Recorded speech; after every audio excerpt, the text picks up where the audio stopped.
هم با انا اسب گفتن انا اسب نمی اسب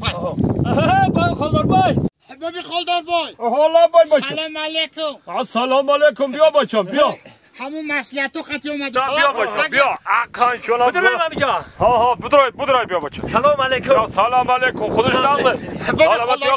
خوب خدا باش سلامتی خوب همه طرف اینجا بابی خالدار بای زن ندارم زن آوردم که نیستی تری زن دیگه اینه چوجای پیشی چوجای پیش زور چوجا آورده دا چوجا در چوجا جانم به ما همه گفتگی ما اینا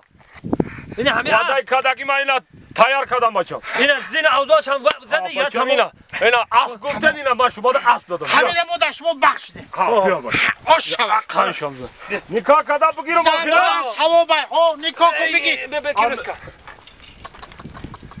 بیا دونجوان آجا تیزی رفتن در بیا رفتی دونجوان تیزی بیا اینا انا نصیب باشه کو حالی ما اینا مولا را فایرات میکنم مولا را انا نکاح میکنه ما کن نصیب باشه آخه بعد اگه جا زندگی میکنه آخه اونا تای کپا دا زندگی میکنه آخه آی مادر چه خالی زندگی میکنم زود میشم خمه بر بیر برم مایلش یکی اسب دیوونه گرفته ما 200,000 تومان از 1 میلیون تومانه شما گریخت ما قطی شما میرم آی دیوونه متره داود دادم دیم نه ما قطی شما نازورشی همه اسب گرفتیم هر دختا بردست رفتیم